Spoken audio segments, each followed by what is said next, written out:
What is going on, comic fans? Welcome back to the Legion of Comics. I'm Mark, and I'm here today with my top 10 picks for New Comic Book Day, May 22nd, and this is a massive one. If you want to see what's on my list, don't go anywhere. Hit that thumbs up. Let's get going.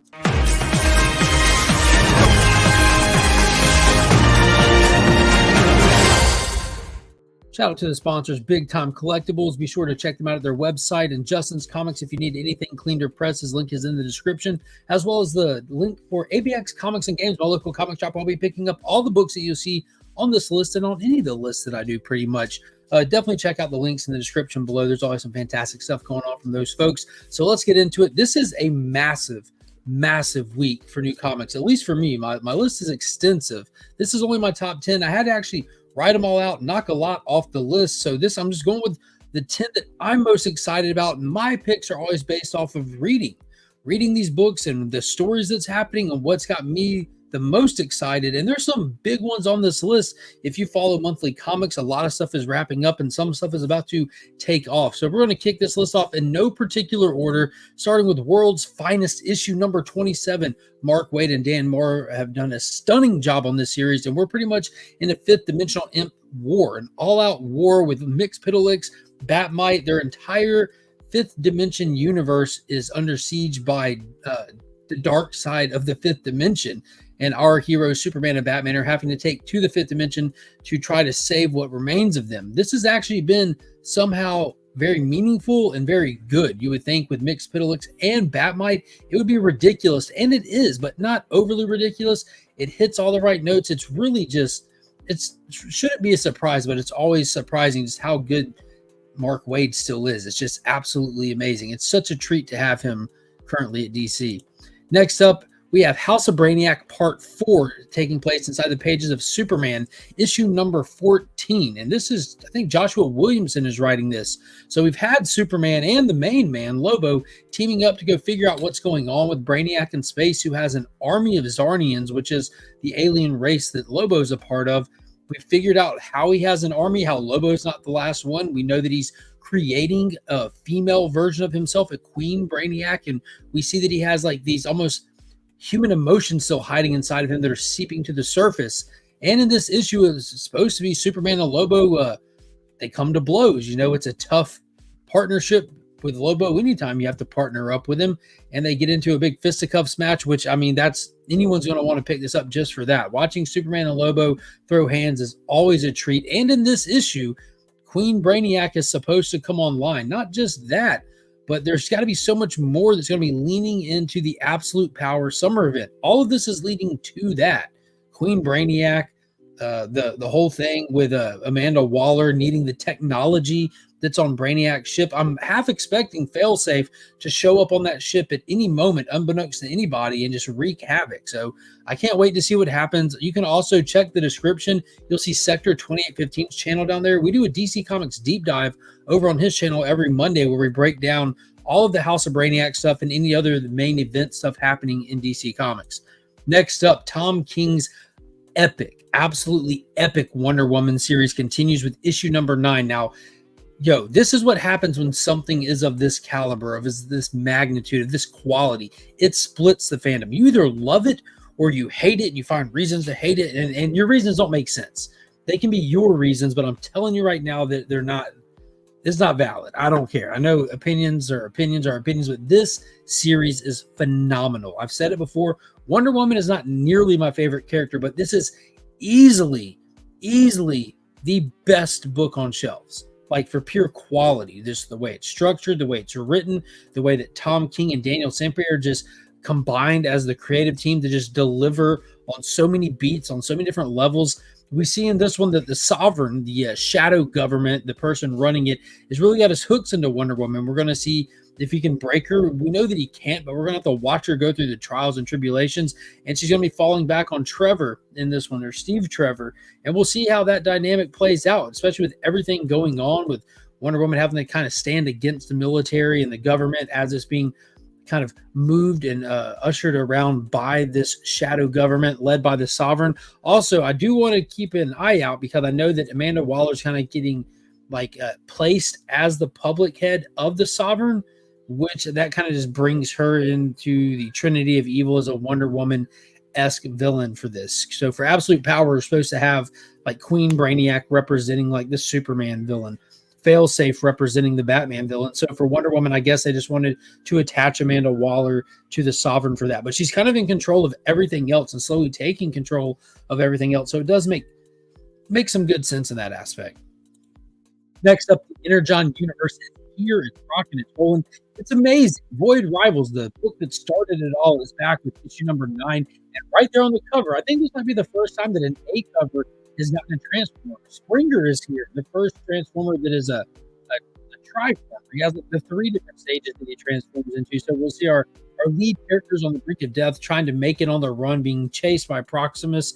And I guess Springer might pop up and be of some assistance. We'll see what happens with this. I'm still so interested in this series, watching how it kind of just keeps seeding and building the whole Energon universe and just adding little Easter eggs along the way, especially after that free comic book day issue where they showed us earmuffs, if you don't want spoilers. Hot Rod has entered the building. So we'll see what happens. We'll see what's going to go on. I'm just excited for all things Energon. So no surprise that next on the list is none other than the finale, issue number 5 for Cobra Commander. We've watched him come to Earth, or come to our realm from Cobra Law, and we look at him chasing down this energy source that they can use, and he was backstabbed by his own people, and he didn't care. He was able to outsmart him and outwit him. It looks like he's going to be teaming up with Mars Industries, led by Destro, and to start building his own empire, which makes perfect sense because after this wraps up this week, we kick off next month with the Destro miniseries. So the way that they're building the Energon universe is amazing. It's such a great idea with these little mini series, so we're not overloaded and they all tie in and they're all timed right and everything. It's just fantastic. The Energon universe stuff is can't miss comic books. Speaking of can't miss comic books, this isn't the only book ending this week. We also have Justice League versus Godzilla versus Kong coming to its epic finale. So this one was a massive hit, massive sales numbers. I highly suspect we'll be getting an announcement for a second volume within 6 months of this one wrapping up. They have to be working on it already, with the sales of issue 1 being what they were, and then it kind of carrying on and keep going. So can't wait for this. We pretty much have Godzilla and Kong now working with the Justice League to fight off MonsterVerse monsters. And in the last hour, Lex Luthor showed up, rebuilt Mechagodzilla, and is controlling it. Not only that, this issue promises to bring us a new, like, mashed up version of a bad guy. So I think that we might be seeing some DC villain and MonsterVerse villains coming together to create like something we haven't seen before. On top of that, I don't want to spoil it, but there is a foil cover for this one that is a massive spoiler, which I'm excited for it. I hate that they showed it on the cover. It hasn't happened in the book yet. So it's a spoiler for what's inside the pages of this issue, but it has me so stoked. I even showed Finn, and as soon as Finn saw it, he's like, who does Godzilla get? Who does Godzilla get? But cannot wait to see how this all plays out. If you're a fan of DC Comics, the MonsterVerse stuff, this is cannot miss comic book right here. And it's done so well. It's not throwaway, it's fan service, but it's detailed, thought out, well structured, well executed. It was just a fun ride from start to finish, and the cover game in this one was just amazing. Absolutely amazing. I put the 1 in 50, I think, on the thumbnail for this video, so go back and check that one out. But that 1 in 25 is a Mikkel Janin, and it's probably my favorite cover I've seen from the series yet. It was just such a genius cover. Next up, we have a Black Label title in prestige format, Dan Jurgens' The Batman First Night. Again, we have another book wrapping up. This is the finale to this. Look at that cover. They've all been beautiful. Mike Spicer, I believe, is doing the colors on this, and Perkins is doing the art, Spicer's doing the colors, and Jurgens is doing the writing. And it's just been fantastic. It goes back to the late 1930s of when the Batman first hit the scene. People that are presumed to be back from the dead are terrorizing the city, string of murders, Batman's on the case, Gordon's getting to know him. It's all early stuff, reimagined, but also familiar and placed perfectly in the 1930s. Just a classic style, very adult, very R-rated in certain aspects, Batman story. Definitely recommend it. These prestige format books give the art room to breathe and just to really excel and really get everything out of them that you should be. Next up, pick of the week, ladies and gentlemen. Oh, that's actually on the shirt. Yo, that's the shirt. What do you know? Rook Exodus issue number 2 from Ghost Machine is here. Ghost Machine, easily the most exciting thing going on in comics, with the Energon universe right behind that. but we're going to dive back into the pages, back onto the planet of Exodus to follow our title character Rook as he tries to find a way off of this world. He just got interrupted in his scavenging and struggles to get off of Exodus by the dreaded Ursal, the warden of the bears, who is stopping at nothing to control what remains of this planet.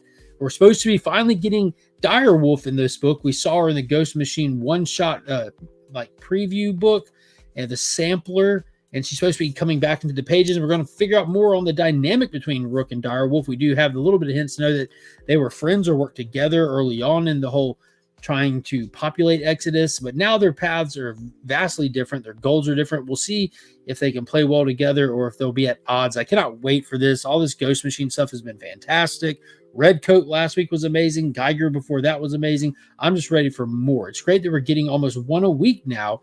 We will have a off week next week, then back to business as usual. We'll get 3 separate weeks a month with Ghost Machine books. Add them all to your pull list immediately. Next up, another finale here, Tim Sheridan's Alan Scott Green Lantern, the final book out of our new Golden Age miniseries, and we get to see how it all ends with Alan Scott in one of his earliest adventures against his nemesis, the Red Lantern. If you're reading JSA as it's the modern day JSA stuff, you see where the ramifications of this story is affecting the Red Lantern's daughter in the future, because this does take place in the 1940s. I'm excited to see how it all ends with Alan Scott and the Green Flame against his nemesis, the Red Lantern. There's not really much to say about this. It's probably going to be heartbreaking, and I'm excited to see how this story kind of plays into the Alan Scott that we've known all these years, because one thing Tim Sheridan has done fantastically with this book is introduce this story without destroying the legacy or what's present about the character. It's really just adding context to it versus changing anything about the character, and he's done a beautiful job with it. Highly, highly recommend checking out this 6-issue miniseries. And last but not least on this list is none other than Benjamin Percy's current Ghost Rider run called Final Vengeance. Issue number 3 will be out, and this is following the new Spirit of Vengeance, which is none other than the Hood, as he tries to take on and control all crime in Chicago. Johnny Blaze is questing to get the Spirit back. He needs it. He's got stuff to do. He's got demons to rid the world of, and you definitely don't want the Hood keeping this kind of power. I'm excited to see how the Hood abuses this power, to be honest with you. He's already a savage, and when you give him this kind of ability, he can only get crazier. This is going to be a fun one. Benjamin Percy's been doing fantastic with Ghost Rider. It's just going to be fun switching it up for a little bit. Mark Texeira has some beautiful variants for these. He's done one for all 3 issues. This one, he's doing the Johnny Blaze cover. I think I'm going to track those down. I think I'm going to abandon the A covers and get the Mark Texeira covers. Such a fantastic artist. So be sure to leave me a comment down below. Let me know what you're looking forward to this week. What do you think of my list? All that kind of stuff. I'm excited to hear what other people are picking up. It was a good little mix this week. A little bit of everything. Some DC. I think there was one Marvel on there. Maybe 2. I don't remember. Yeah, 1 Marvel on there. And a good bit of independent books now that Energon is rocking and rolling and Ghost Machine's rocking and rolling. Man, there's a lot to look forward to. So be sure, like, comment, subscribe, all that good stuff. Hit that join button. Check out the merch store. I added a bunch of new merch here recently. And until next time, as always, I'm Mark, but we are Legion.